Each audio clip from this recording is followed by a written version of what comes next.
Bismillahirrahmanirrahim. Subhanalladzi asra bi 'abdihi lailan. Kula terangno saking mulai asbabun nuzul. Rata-rata ulama itu berpendapat bahwa asal mula Isra itu sebagai hiburan. Hiburan dari Tuhan, Allah nyukani pelipur larang niku saat Nabi ngalami dua kesusahan. Itu periode Mekah itu periode tersulit Nabi karena beliau itu sudah minoritas, kaum minoritas kecil, miskin, terus pendukungnya tidak ada. Satu-satunya yang menggaransi, yang menjamin Nabi tidak dibunuh itu karena beliau dilindungi oleh sinten pamanipun, sinten Abu Thalib. Dan termasuk lagi secara kasta sosial ekonomi beliau tinggi karena punya istri yang saudagar kaya. Gini ku Sayyidah Khadijah. Tapi ternyata orang yang selama ini benar-benar di belakang Nabi, baik secara materi maupun moral, sing entek-entekan berjuang, ternyata wafat. Khadijah Abu Thalib wafat. Terus dikenal tahun itu tahun Amul Husni, tahun kesusahan. Sudah gitu niki sing termasuk ilmiah. Sudah gitu secara ilmiah psikologis kejiwaan Nabi terguncang. Niki rungokno tenan niki ngaji. Terguncang itu karena secara mitos keyakinane tiang Arab niku pun kadung kedikte embek keyakinan yang ditanamkan ulama-ulama Yahudi dan Nasrani. Nggih, kula baleni malih nggih. Kafir Mekah itu orang-orang bodoh, orang-orang enggak terpelajar. Mereka itu punya satu mitos, satu keyakinan yang ditanamkan oleh tokoh-tokoh intelektual Yahudi maupun Nasrani. Apa keyakinan itu? Bahwa kenabian itu yang paling mungkin kalau orang itu dari turunan Bani Israel. Orang mungkin Nabi kok ora turunane wong Yahudi atau wong Nasrani. Sehingga ketika Nabi mendakwahkan diri sebagai Nabi, mereka bilang antakulu innama unzilal kitabu ala ta'ifataini min qablina. Nak jenenge wahyu harus tidak jauh-jauh sangka turunan-turunan Yahudi. Sebab itu banyak cerita di Quran, cerita konsultasi tiang kafir Mekah pada tokoh-tokoh Yahudi. Setelah konsultasi ya disesatkan. Orang mungkin Nabi kok nggone ummiyin, mung bintu-bintu untuk napa? Wahyu. Padha-padha dadi nabi rak kita, ora Muhammad. Ini kalau cerita sejarah.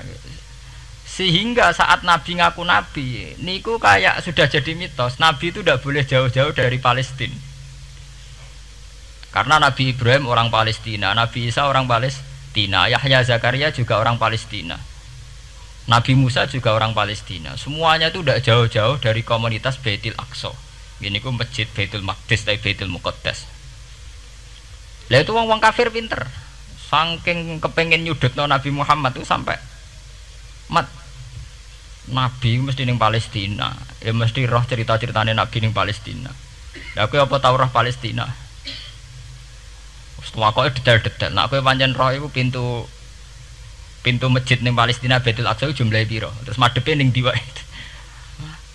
Jadi bahwa Nabi ngeklaim diri sebagai Nabi yang bisa membaca malakutas samawati, baca alam-alam gaib, niku dites, nak iso tenan, saiki aku takok jumlah pintu Baitul Maqdis piro. Ini peringatan kangge santri-santri bahwa semua Nabi itu di luar dites fisik. Artinya zaman Nabi sholat di masjid kayak teletong unta terus disiksa Abu Jahal itu hanya ujian-ujian fisik.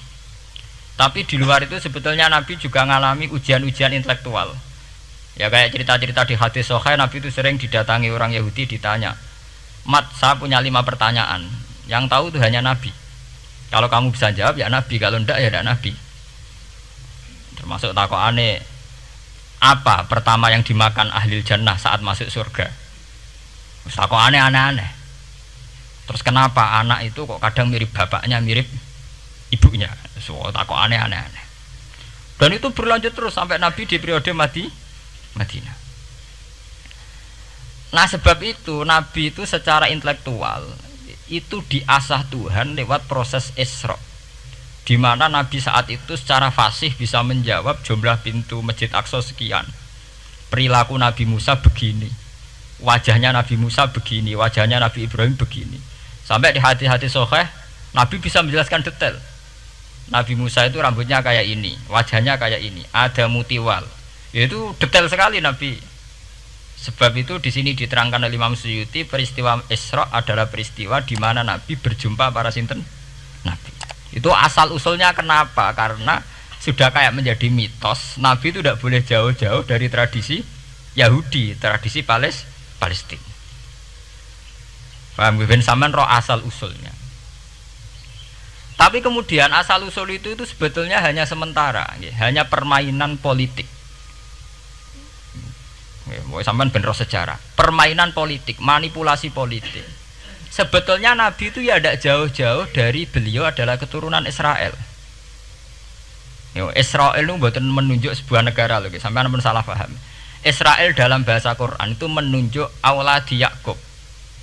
Israel menjadi negara kan baru kemarin setelah diberi kemerdekaan Inggris, paham ya? Israel sebagai negara kan baru apa? Kemarin. Sehingga istilah Israel di Quran maupun di hadis adalah menunjuk auladi Yakub. So intinya di antara anak Nabi Yakub ana jenenge Yahuda. Yahuda di turunan-turunan niku Bani Yahuda niku diarani Bani napa? Israel.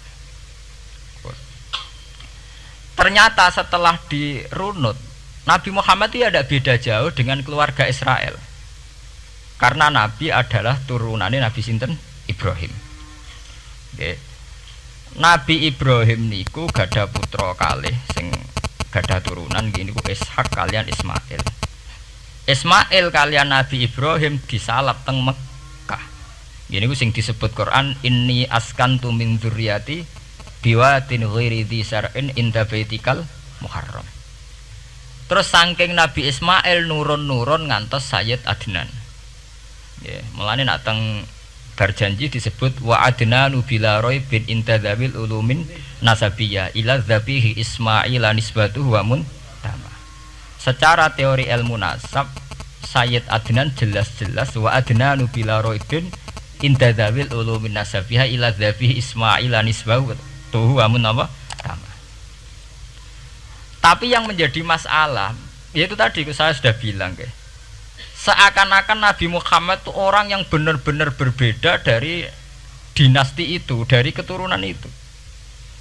Karena orang Yahudi, orang kafir Mekah di kepentingan menggagalkan kenabiannya Muhammad. Sehingga dilecehno Muhammad bin Abi Kabsah. Oh Muhammad sing cilik di rumah tukangan wedhus. Jadi kowe nak seneng kiai kan inna akramakum indawi atqakum. Cek ben Karlan, cek Karmin pokoknya takwa ya kiai. Tapi nak lagi gedeng kiai iku kan anake Karlan kok kakean tingkah. Lah dhisik wong Mekah ya ngoten niku. Dadi nak muni Muhammad bin Abdullah bin Abdul Muthalib cek terhormat. Mereka adalah orang-orang bangsawan di seputarku Quraisy. Nabi itu kastane Quraisy. Jadi kalau Muhammad bin Abdullah bin Abdul Muthalib cek ketok terhormat. Wong kafir pinter nang istilahna ora Muhammad bin Abdullah. Muhammad bin Abi Kabsah. Mergo cilike Nabi tau dirumat cara kene ya Karlan ning penjara desa. Mulane Nabi tau angon wedhus mergo tau de bapak angkat sing tukang napa? Wedhus. Lah wong Mekah pinter dididik wong Yahudi. Kowe nek istilahna aja Muhammad bin Abdullah bin Abdul Muthalib iku cek kekerenan, terlalu napa? Keren. Jadi Muhammad bin Ibnu Abi Kabsah. Di wong nak seneng Pak Harto kan Soeharto jenderal besar. Nek sing gedeng wong kemusuk kan repot.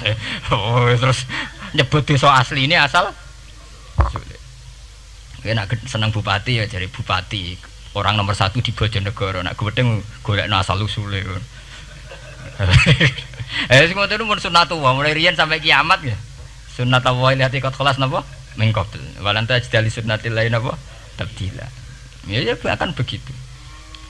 Nah sehingga peristiwa Isra itu satu peristiwa rohani ya. Selain peristiwa rohani nanti akan diwajibkan sholat, juga ada peristiwa intelektual, ada pengajaran intelektual bahwa semua nabi itu harus punya tradisi yang sama, punya karakter yang sama. Sehingga nabi dalam proses Isra itu dipertemukan dengan Nabi Ibrahim, Nabi Musa, nabi-nabi yang lain. Dan diskusi di situ juga ada diskusi-diskusi. Paham ya? Niki penting ya, penting kalau terangaken karena kalau tanpa tradisi yang berkelanjutan ya, sing disebut tenggene thariqah jenenge as-sanad al-mu'tabar, sanad sing mu'tabar utawi nak tenggene pondok-pondok kitab disebut sanad sing muttasil. ini nanti semua tradisi kenabian akan melenceng. Kalau melenceng itu ngeri. Karena setiap orang ya, mesti gada subjektivitas sendiri, punya versinya sendiri. Sehingga semua nabi harus model istilah politik itu punya platform yang sama, punya karakter yang sama, punya model yang apa? Sama.